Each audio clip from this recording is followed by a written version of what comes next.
तो ये बहुत बड़ी बात है कि जिस देश में आबादी ओबीसी की 60% है और उसकी महिलाओं की आधी आबादी है और उसको आप छोड़ देते हो। क्यों छोड़ दिया आपने?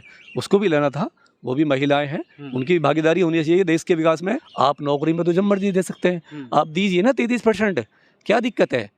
कौन रोक रहा है आपको? आप महिलाओं के हितैषी हैं, या ये भी खाली जुमला रह जाएगा? ये जुमला नहीं रहना चाहिए, आप इस पर काम कीजिए। और ये पॉलिटिकल जो रिजर्वेशन है ना SC ST का, ये ख़त्म होना चाहिए। मेल वाला, मेल का नहीं चाहिए। गुलाम हमें नहीं चाहिए पार्लियामेंट में।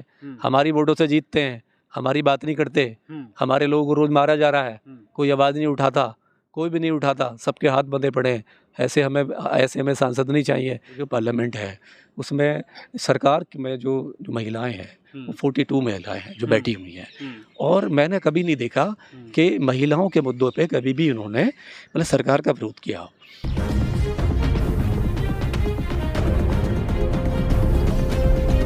नमस्कार, आदाब, सत श्री अकाल। आप देख रहे हैं नेशनल इंडिया न्यूज़ और मैं सरवन सिंह। महिला आरक्षण बिल लोकसभा में पास हो गया है।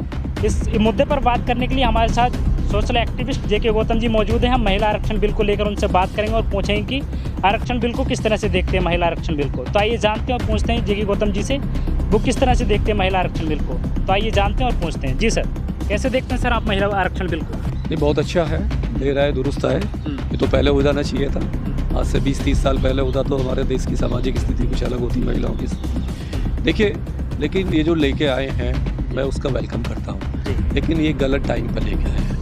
अगर इन्हें करना ही था तो 9 साल पहले ला सकते थे, इनके पास बहुत टाइम था। अभी केवल इलेक्शन है और इलेक्शन के टाइम पे ये एक कह सकते हैं एक जुमला टाइप ही है कि ये आरक्षण बिल लाया गया तो ये चुनाव को देखते हुए लाया गया। केवल चुनाव को देखते हुए लाया गया, ये महिलाओं को भी मालूम है, चुनाव को देखते हुए लाया हुआ। अगर इन्हें कुछ करना होता तो 9 साल पहले लाते। और सीधी बात है, इसका जो बेनिफिट जो होगा, जो खुद वो कह रहे हैं कि 2029 के बाद में हमारे देश में महिलाएं को 33% रिजर्वेशन पार्लियामेंट में मिल सकेगा, वो भी केवल ओबीसी महिलाओं को छोड़ के। तो ये बहुत बड़ी बात है कि जिस देश में आबादी ओबीसी की 60% है और उसकी महिलाओं की आधी आबादी है और उसको आप छोड़ देते हो। क्यों छोड़ दिया आपने? उसको भी लेना था, वो भी महिलाएं हैं, उनकी भागीदारी होनी चाहिए देश के विकास में। और दूसरा, मैं इसको ये देख रहा हूँ कि ये और जितने भी इन्होंने जो 9 साल में वादे किए थे ना, ये खाली वादा बन के ना रह जाए। जैसे 5 लाख का वादा, स्मार्ट सिटी का वादा, और जैसे महिलाओं का बेटी बचाओ बेटी पढ़ाओ का वादा, ये वो बन के ना रह जाए। अगर इनको 5 लाख, अगर इनको वास्तव में खरे उतरना है तो अभी इनके पास टाइम है। एक अमेंडमेंट ला के इसको अभी भी कर सकते हैं, क्योंकि अभी जो राहुल जी ने कहा कि ये चाहे तो गवर्नमेंट कर सकती है, अभी तो इनके ऊपर ही है, ये कर सकती है। लेकिन जहाँ तक महिलाओं का मसला है, देखिए अभी जो हमारे जो पार्लियामेंट है उसमें सरकार में जो महिलाएं हैं वो 42 महिलाएं हैं जो बैठी हुई हैं, और मैंने कभी नहीं देखा कि महिलाओं के मुद्दों पे कभी भी उन्होंने मतलब सरकार का विरोध किया हो, या देश में जितने भी अत्याचार महिलाओं पर हुए हैं 9 साल के अंदर कभी भी उन्होंने कोई आवाज़ उठाई हो। तो मैं ये कहना चाह रहा हूँ, अगर महिलाएं ही महिलाओं की दुश्मन है, महिलाएं ही महिलाओं की आवाज़ नहीं उठा रही हैं, तो ऐसे रिजर्वेशन का क्या फ़ायदा होगा? महिलाएं क्यों जाना चाहती हैं पार्लियामेंट में? क्योंकि वो महिलाओं की आवाज़ बने, महिलाओं के अधिकार की लड़ाई लड़ें, महिलाओं पे हो रहे जुल्म, अत्याचार, एट्रोसिटी घटनाएं, उनके लिए वो आवाज़ उठाएं। लेकिन जो मैं ये देख रहा हूँ अभी 9 साल में, जो अभी जैसे हमारे पहलवान, जो हमारी जो बेटियाँ थी रेसलर, उनके साथ क्या हुआ? उनके साथ बाकायदे उनका इतना ब्रूटल तरीके से उनको रोड पर डाल के पीटा गया, उनके खिलाफ कोई कार्रवाई नहीं हुई, और वो एक भी महिला, सरकार में बैठी एक भी महिला उनके साथ में सपोर्ट में खड़ी नहीं हुई, उनकी आवाज़ नहीं बनी। तो किस महिलाओं के लिए लड़ाई रही है? दूसरा, मणिपुर में जो हुआ है महिलाओं के साथ में, इससे ज़्यादा क्या होगा? मणिपुर में जिस तरीके से वो सरकार में 70 दिन तक वहाँ पर नंगा नाच होता रहा, महिलाओं का गैंग रेप हुआ, उनको नंगा करके घुमाया गया, उनकी परेड निकाली गई, तो यही पार्लियामेंट में महिलाएं बैठी हुई थी, यही मंत्री थी, यही सांसद थी, इनको ये आवाज़ नहीं, इन्होंने कोई गला नहीं खोला, कोई आवाज़ नहीं खोली, कोई उनके समर्थन में नहीं आया, कोई आवाज़ नहीं उठाया। तो महिलाओं की लड़ाई भी अगर महिलाएं नहीं लड़ेंगी तो पार्लियामेंट में उनके लिए क्यों सीट चाहिए? केवल संख्या बढ़ाने के लिए, केवल संख्या बढ़ाने के लिए हैं या सरकार को मजबूत करने के लिए हैं। ऐसी महिलाएं पार्लियामेंट में हमें नहीं चाहिए। हमें पार्लियामेंट में महिलाएं वो चाहिए जो महिलाओं की आवाज़ उठाएं, जो गरीब महिलाओं की आवाज़ उठाएं, जो SC ST दलित माइनॉरिटी महिलाओं के लिए खड़ी हों 24 घंटे, चाहे वो किसी भी पार्टी की हो, चाहे सत्ता की हो, चाहे विपक्ष की हो। अगर ये ऐसा नहीं करेंगी तो इस रिजर्वेशन का कोई फ़ायदा नहीं है। रिजर्वेशन का फ़ायदा तब होता है जब उस समुदाय के लिए आप लड़ाई लड़ो, उसके लिए रोड पे आइए, उसके लिए न्याय की मांग कीजिए। ओबीसी और मुस्लिम महिलाओं के लिए आरक्षण की मांग की जा रही है, इसको कैसे देखते हैं आप? क्यों नहीं है? हमारे देश में मैंने कहा ना 60% OBC महिलाएं हैं, 60% की आबादी है। 60% को कब तक आप मूर्ख बनाओगे? कब तक आप उसको छोड़ोगे? उसको क्या मतलब जज नहीं बनना? उसको क्या कोई अधिकार नहीं चाहिए? उसको पार्लियामेंट में नहीं देखना चाहिए? उसको पार्लियामेंट में जाना चाहिए उसको। और पार्लियामेंट में ही क्यों, आप खाली पॉलिटिकल रिजर्वेशन ही क्यों दे रहे हो इनको? इनको नौकरी में दीजिए। जितनी भी महिलाएं हैं 33% जो आप दे रहे हैं उनको नौकरियों में दीजिए, क्योंकि वो भी जज बने, वो भी डॉक्टर बने, वो भी इंजीनियर बने, वो भी IAS PCS बने, वो भी टीचर बने, वो भी जहाज उड़ाएं। अरे मोदी साहब, अगर करना ही है तो ये जो रिजर्वेशन है आधा अधूरा मत कीजिए, इसको नौकरी में भी दीजिए, क्योंकि समाज का भला हो, सामाजिक व्यवस्था सुधरे, कम से कम लेवल होगा। जब महिलाएं OBC SC ST माइनॉरिटी के महिलाएं कुर्सी में जाएंगी, दफ्तर में बैठेंगी अपना, तो उनका दायरा बढ़ेगा, सामाजिक परिवर्तन होगा, देश मजबूत होगा।